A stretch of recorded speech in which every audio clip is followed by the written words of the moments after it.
Hello friends. उम्मीद करता हूँ कि आप सब अच्छे होंगे। आप सब ने एक कहावत तो ज़रूर सुनी होगी कि प्यार और जंग में सब जायज़ है।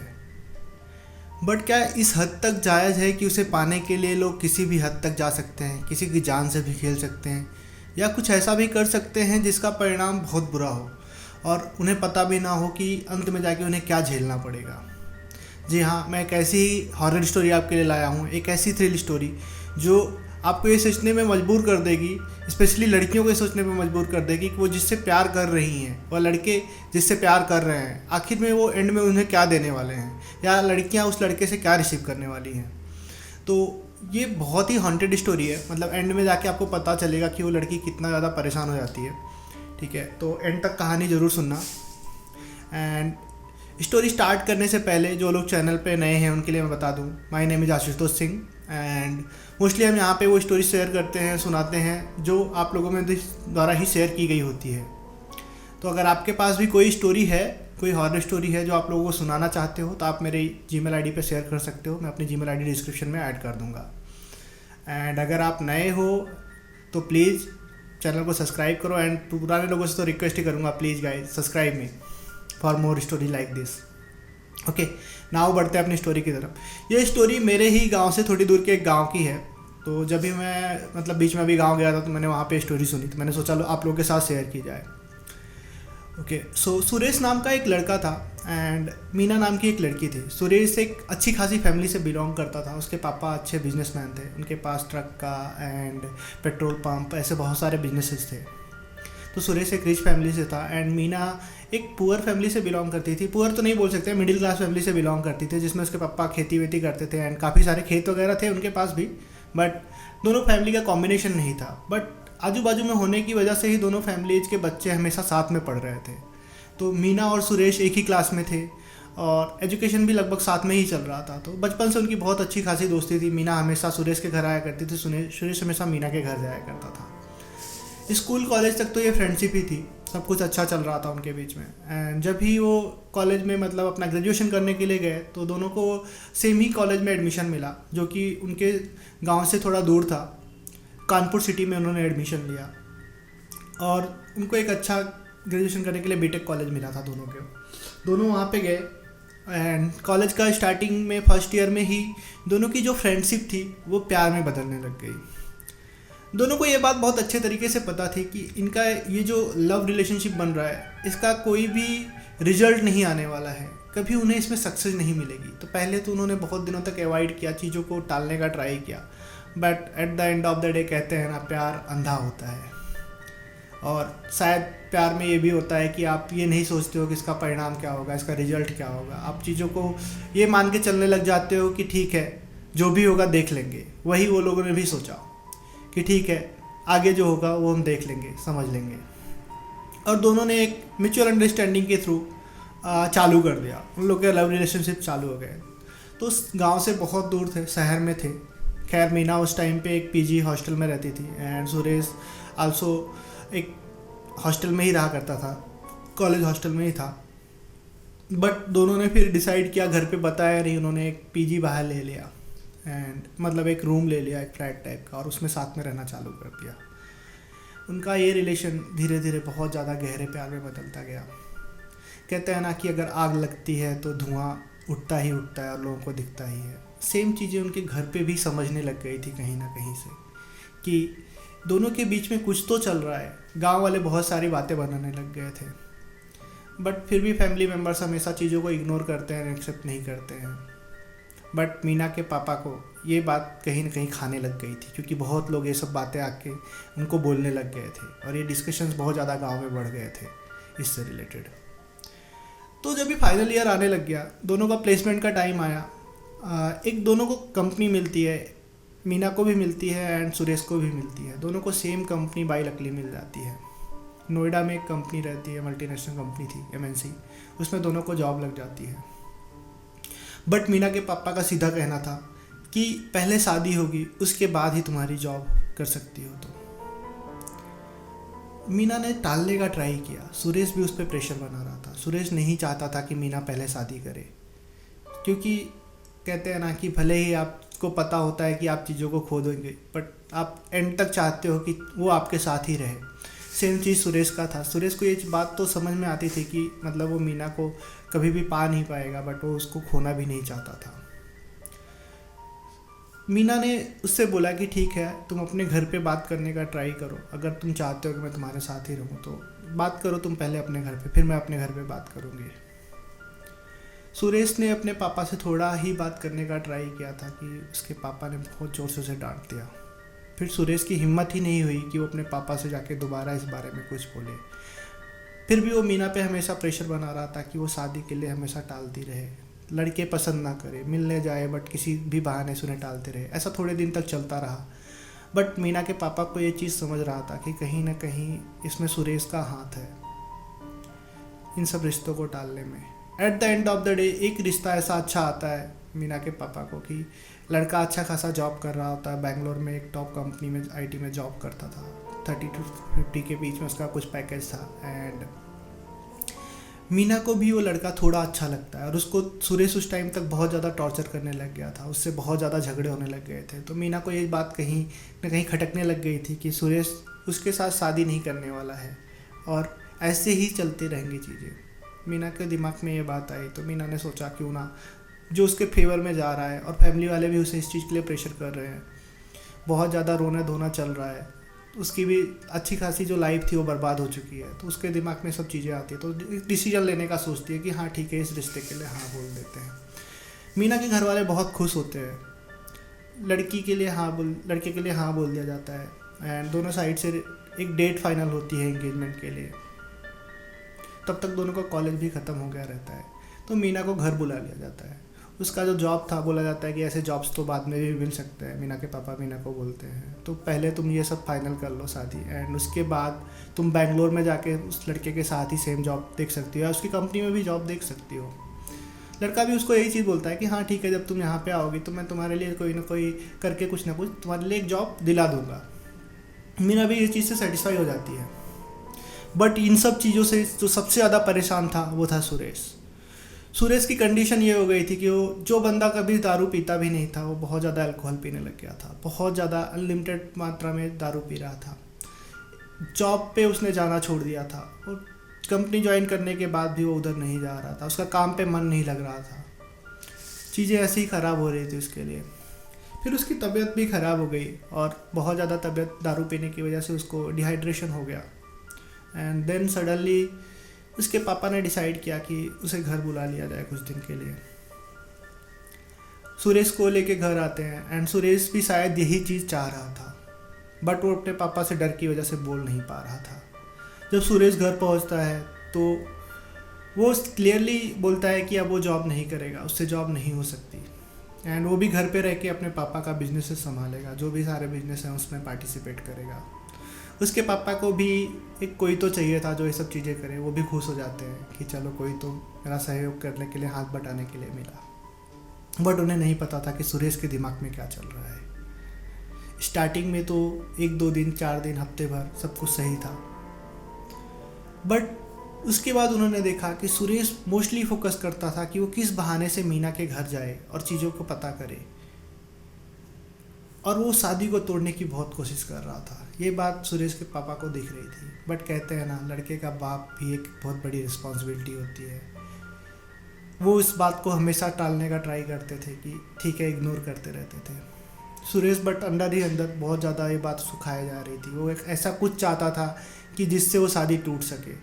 एक दिन उसको एक एडवर्टाइजमेंट मिलता है एक पेपर में, जिसमें एक बाबा ने एडवर्टाइजमेंट दिया रहता है कि अपनी प्रेमिका को कैसे पाएं, अपने खोए हुए प्यार को कैसे हासिल करें, तंत्र मंत्र की विद्या से ये सब हासिल कर सकते हैं आप। उसको ये एडवर्टाइजमेंट से एक खूब जगती है उसके दिमाग में, उसको कहीं ना कहीं ये फील आता है कि वो फिर से मीना को पा सकता है। बस फिर क्या था, वो उस नंबर पे फ़ोन लगाता है, उस बाबा को कॉल करता है, और वो बाबा उसको एक विधि बताते हैं कि वो एक नागिन के जोड़े की शादी कराएंगे एंड फिर वो शादी को आधे में ब्रेक कर देंगे। ऐसे सब कंडीशंस वो बताते हैं कि इसमें 5-10 हज़ार का खर्चा आएगा, ऐसा सब बताते हैं। बट सुरेश को ऐसा था कि हाँ कुछ भी हो, पैसे की तो कमी थी नहीं उसके पास, तो उसका ऐसा था कि हाँ ठीक है, किसी भी तरीके से शादी टूट जाए। तो बाबा बोलते हैं ठीक है, मैं 6,000 पहले लूँगा, ये सब क्रिया को चालू करने से पहले, एंड 4,000 में जब सब कुछ संपन्न हो जाएगा तब लूँगा। सुरेश उनको हाँ बोल देता है। सुरेश उनके अकाउंट में 6,000 जो उन्होंने नंबर दिया उस पर ट्रांसफ़र कर देता है। एंड जब भी सब कुछ उसको लगता है कि अब शायद सही हो जाएगा, उसको एक होप रहती है, बट वहाँ पे कुछ काम नहीं होता है उसका। वो बाबा ने जो उससे पैसे लिए थे वो at the end of the day उसका फ़ोन उठाना बंद कर देते हैं। फिर एक बार फ़ोन उठाते हैं तो उसे बोलते हैं कि और पैसे लगेंगे।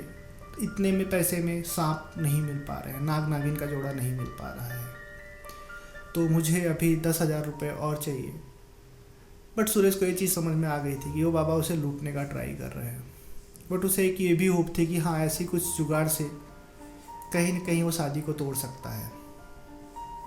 फिर क्या था, वो नए नए बाबा लोगों से जा के मिलने लग गया, ये करने लग गया। एक दिन वो जब भी रास्ते में शाम के टाइम लौट रहा था तो उसे एक तांत्रिक दिखता है जो काले वेशभूषा में पूरा बहुत सारी माला वाला डाले और ये सब किए, एकदम ज़ोर ज़ोर से हर हर बम्बे ये वो करते हुए लौट रहा था। बस फिर क्या था, ये अपनी बाइक रुकाता है, सीधा जाके उनका पैर पकड़ लेता है और उधर ही लेट जाता है। बोलता है, बाबा मैं बहुत ज़्यादा परेशान हूँ, मुझे हेल्प चाहिए। बाबा उसको बोलते हैं, ठीक है, मुझे यहीं बाजू में ही जाना है, तो तुम मुझे वहाँ तक छोड़ो, रास्ते में ही ऐसे बात करेंगे। तो बोलता है, नहीं बाबा मैं आपको छोड़ूंगा तो, बट पहले आप मेरी पूरी समस्या सुनिए। और वो उन्हें बाजू के ही दुकान रहती है, बोलता है चलिए मैं आपको वहाँ पे कुछ खिलाता भी हूँ और आप मेरी पूरी समस्या सुनिए। बाबा उसकी आंखों में एक सच देख लेते हैं कि हाँ, ये सच में बहुत परेशान है, बट उन्हें ये नहीं दिखता है कि कहीं ना कहीं इसकी परेशानी में इसकी ही गलती है। फिर भी वो उसकी बातों को सुनने के लिए हाँ बोल देते हैं। वो बोलते हैं, मैं कुछ खाऊंगा नहीं, मैं किसी के साथ कुछ खाता नहीं हूँ, बट मैं तुम्हारी बातें पूरी सुनूंगा। सुरेश उन्हें सब कुछ बताता है, शुरू से अंत तक जो भी था सब कुछ बताता है।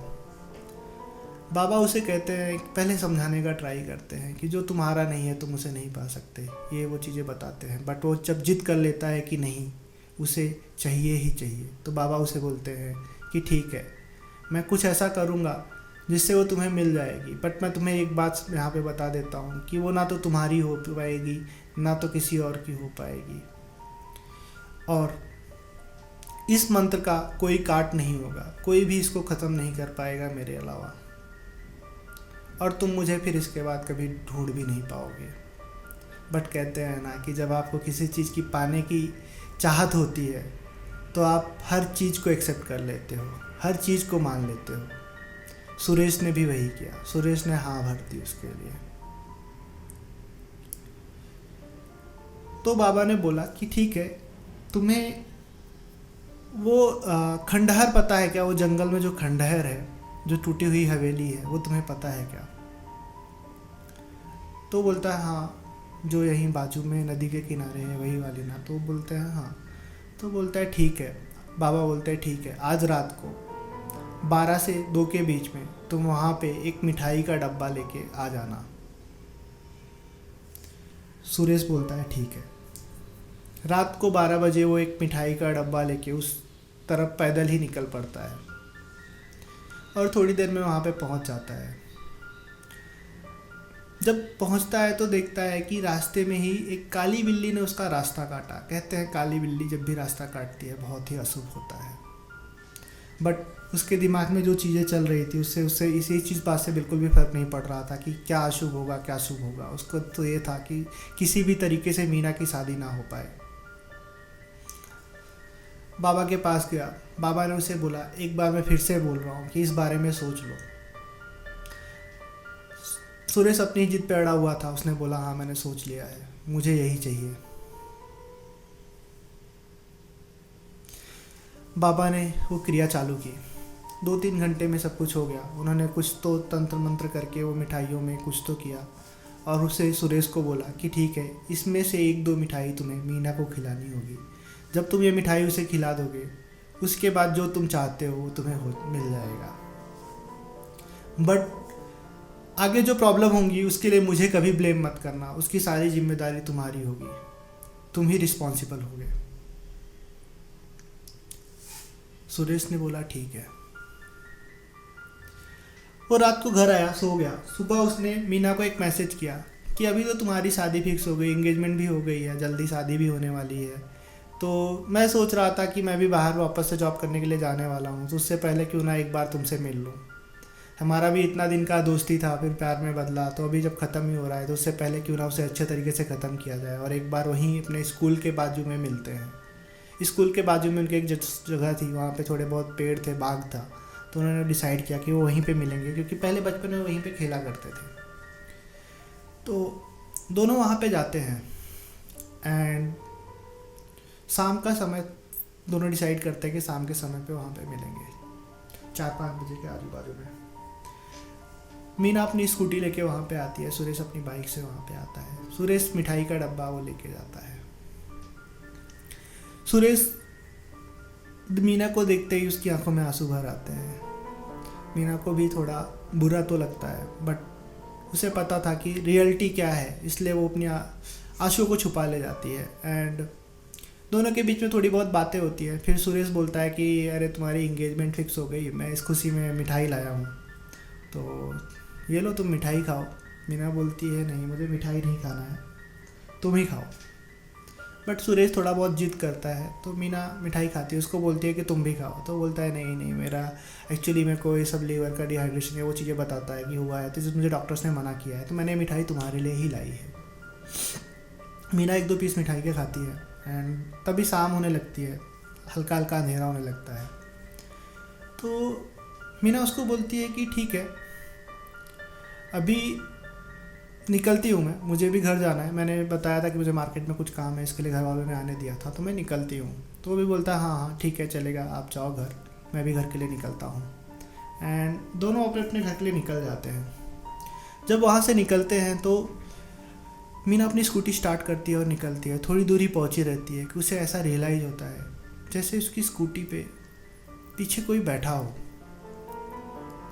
फर्स्ट टाइम में उसको लगता है कि शाम का टाइम है, ये उसका ही डर होगा, उसकी वजह से उसको ऐसा फील हो रहा है। बट थोड़ी देर बाद उसे ऐसा फील होता है जैसे उसकी कमर पे कोई हाथ रख रहा है एंड पीछे से ऐसा लोड जैसा उसको फील हो रहा था कि पीछे स्कूटी पे कोई तो बैठा है, फील हो रहा था उसको ये चीज़। फिर भी वो इग्नोर करती है एंड घर चली जाती है। घर जाती है उस रात को, जब वो सोती है, खाना पीना खाती है एंड सोने के लिए जाती है, तो सडनली उसको ऐसा फील होता है जब वो रात में सो रही होती है 1-2 बजे के आसपास कि कोई तो उसको कंटिन्यूसली देख रहा है, कोई तो उसको देख रहा है। तो अपनी आँख खोलती है, उठ के देखती है तो एक काली सी परछाई उसके जस्ट ऊपर लेटी हुई रहती है। बहुत तेज डर जाती है, बहुत ज़ोर से चिल्लाती है। घर वाले सब भाग के आते हैं, पूछते हैं क्या हुआ, तो बोलती है कुछ नहीं, शायद मैंने एक बुरा सपना देखा और मैंने किसी इंसान को देखा जो जस्ट मेरे ऊपर ही ऐसे लेटा हुआ था, उस वजह से मुझे बहुत ज़्यादा डर लग गया था। तो घर वालों को भी लगा हो सकता है बुरा सपना हो, ऐसे सपने हमेशा लोगों को आते ही रहते हैं, तो इग्नोर कर दिया लोगों ने। बट उसी रात से उसको बहुत तेज़ फीवर आ गया था, बहुत ज़्यादा फीवर आ गया था। अगले दिन वो डॉक्टर को दिखाने के लिए जाती है, घर वालों को बताती है कि मैं डॉक्टर को दिखा के आता हूँ, मुझे फीवर है एंड जो भी था। तो घर वाले भी बोलते हैं हाँ दिखा के आओ। वो घर से ही थोड़ी दूर पे एक डॉक्टर थे, फैमिली डॉक्टर थे उनके यहाँ पे जाती है। जब वो जाती रहती है तो उसको उसी स्कूल के रास्ते से होके जाना पड़ता था। जब वो वहाँ से जाती रहती है, अचानक से उसे ऐसा लगता है कि जैसे पीछे से किसी ने उसकी कमर पे चुटकी काट ली हो और बहुत ज़ोर से काटी। उससे कंट्रोल नहीं होता है और वो स्कूटी उससे गिर जाती है और उसे चोट आ जाती है। आजू बाजू वाले उसे ले जाते हैं, हॉस्पिटल में एडमिट करते हैं और घर वालों को उनके बताते हैं कि उनकी बेटी का एक्सीडेंट हो गया है और उसको इस हॉस्पिटल में एडमिट किया है। घर वाले वहाँ पे आते हैं। मीना और उसकी छोटी बहन सालू की कभी पटती नहीं थी, वो भी उसकी छोटी बहन भी आती है। उसके घर वाले जब भी डॉक्टर से बात करने में बिजी रहे तो सालू तब तक उसके रूम में जाती है, उसको जिस हॉस्पिटल के रूम में एडमिट किया था वहाँ पे जाती है, और 4th फ्लोर पे उसको रखा रहता है उन लोगों ने हॉस्पिटल में।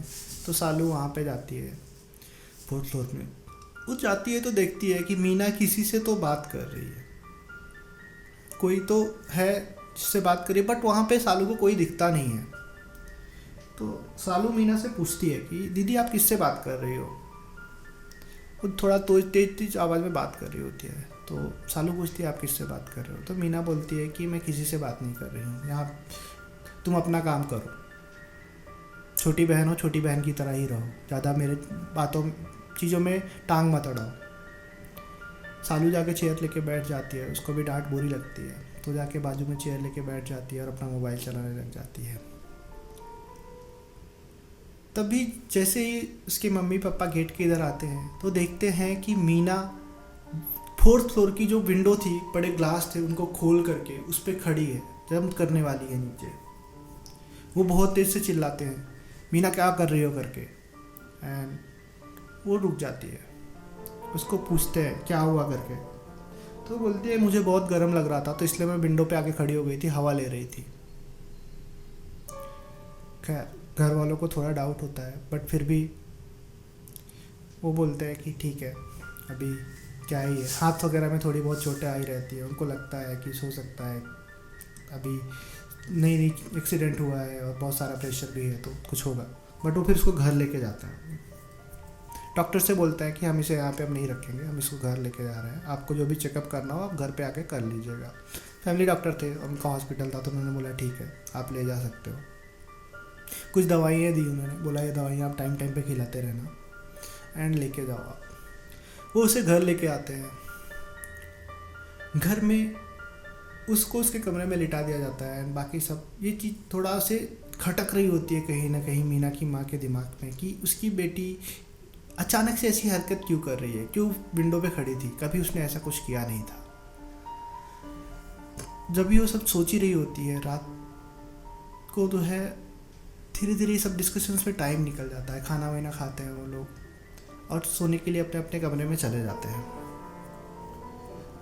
बट कहते हैं ना कि माँ का प्यार होता है। रात को उसकी माँ को ऐसा रियलाइज़ होता है कि वो एक बार अपनी बेटी को देख के आए कि उसकी बेटी क्या कर रही है। जब वो देखने के लिए जाती है तो वहाँ पे देखती है कि मीना है ही नहीं है अपने कमरे में।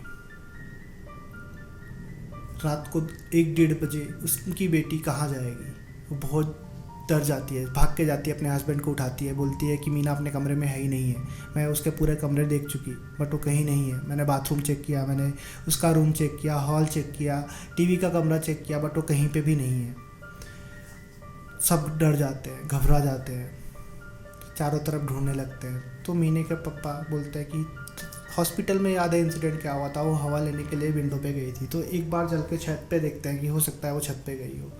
जब वो छत पे जाते हैं तो देखते हैं कि मीना जो उनकी छत की बाउंड्री थी उस पे चल रही थी। वो बहुत तेज से चिल्लाते हैं मीना के पापा और उसको पूछते हैं, उतारते हैं वहाँ से खींचकर, पूछते हैं कि क्या हुआ। तो बोलती है मुझे यहाँ से जाना पड़ेगा, मुझे उसके साथ जाना पड़ेगा, और बहुत अकेला है, वो मुझे बहुत मिस कर रहा है, मैं उसके बिना नहीं रह सकती, वो मेरे बिना नहीं रह सकता, वो बहुत अच्छा इंसान है, मुझे उसके साथ जाना ही पड़ेगा। इन लोग को समझ में नहीं आता है, जो कल शाम तक अच्छी खासी लड़की थी उसे अचानक से क्या हो गया। वो उसको उसके कमरे में इस बार नहीं लिटाते हैं, अपने साथ ले जाते हैं। मीना की माँ उसके साथ अपने साथ ले जाती है, अपने कमरे में लिटाती है, रात होने का बीतने का इंतज़ार करते हैं वो। बट सिचुएशन इतनी ज़्यादा बिगड़ रही होती है कि वो कंट्रोल ही नहीं कर पाते हैं। मीना अचानक से चिल्लाने लग जाती है, बहुत ज़ोर ज़ोर से चिल्लाने लग जाती है, जैसे उसको दौरे पड़ रहे हों, कुछ भी अनाप शनाप बकने लग जाती है, ऐसी बहुत सारी पुरानी बातें करने लग जाती हैं इन लोगों के बारे में, जो इन लोगों के अलावा किसी को पता ही नहीं थी। ऐसा था कि मीना की माँ की जो बातें थी, मीना की माँ को जो पता थी वो बातें वो चिल्ला रही है, मीना के पापा की जो बातें थी वो बातें वो मीना की माँ को बता रही है। तो बहुत ज़्यादा कॉन्फ्लिक्ट यहाँ पे होने लग गया था। तो उन लोगों ने सोचा कि सुबह तक का हम इंतज़ार नहीं कर सकते, हम डॉक्टर के पास लेके जाते हैं। वो मीना को लेके डॉक्टर के पास जाते हैं, वही फैमिली डॉक्टर के यहाँ पे लेके जाते हैं, उनके घर पे लेके जाते हैं। उनके डॉक्टर चेक करता है, बोलता है कि मैं अभी यही कर सकता हूँ कि इनको नींद की दवा दे सकता हूँ, और सुबह हो सके तो आप लोग इन्हें लखनऊ के किसी मेंटल डॉक्टर का नंबर देता है वो, न्यूरो सर्जन का, बोलता है कि उनको आप ले जाके दिखाएं और उनसे कंसर्न करें कि क्या है।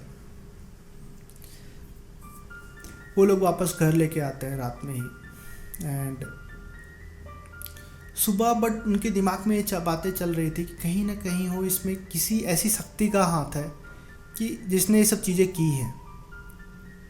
बट उनके दिमाग में ये भी था कि डॉक्टर से कंसल्ट करना चाहिए। तो मीना के पापा ने दोनों चीज़ों के करने का ट्राई किया।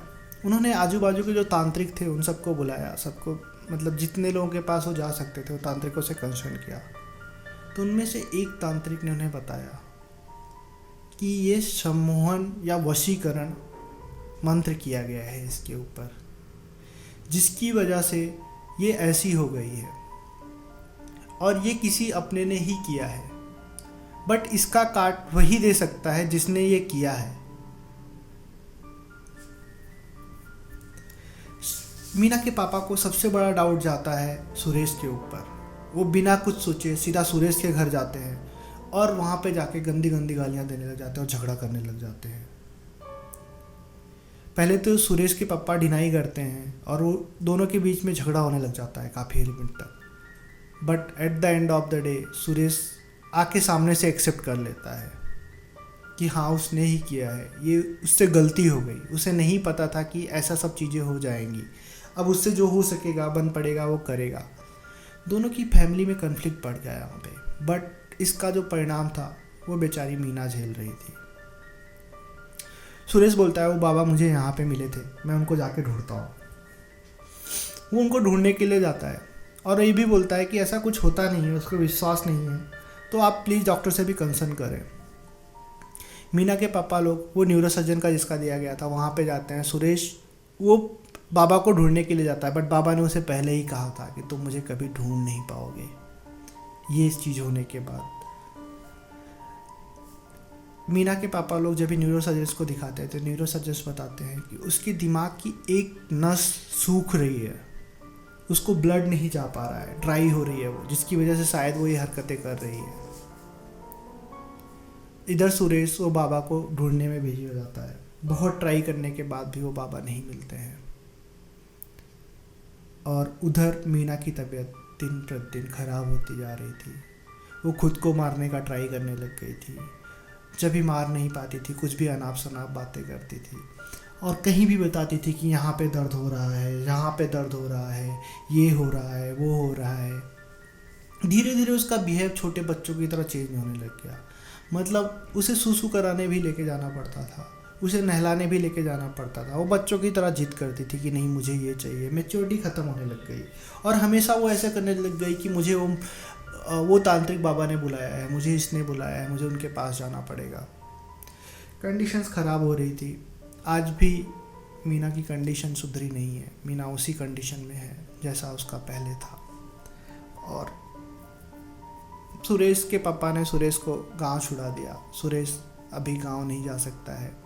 सुरेश किसी सिटी में रह रहा है और वहीं पे कुछ कर रहा है, क्योंकि उन दोनों की फैमिली के बीच में बहुत ज़्यादा झगड़े हुए, बहुत कुछ हुआ। और अभी भी चीज़ें सॉल्व आउट नहीं हुई है। मीना का जो देख रेख है पूरा उनके घर वाले कर रहे हैं।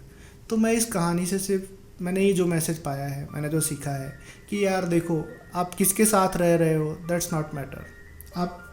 आपने उसके साथ टाइम स्पेंड किया, वो आपका अच्छा टाइम था, बट आप उसकी लाइफ मत बर्बाद करो। आप भी खुश रहो और सामने वालों को भी खुश रहने दो। किसी के भी लाइफ के साथ मत खेलो, किसी की लाइफ बर्बाद मत करो। सो मोरली आप लोग समझोगे ये चीज़ें कि कभी भी किसी के पर्सनली नहीं लेना चाहिए। अगर किसी का कुछ अच्छा हो रहा है आपकी वजह से, वो करने का ट्राई करो, किसी का बुरा मत करो।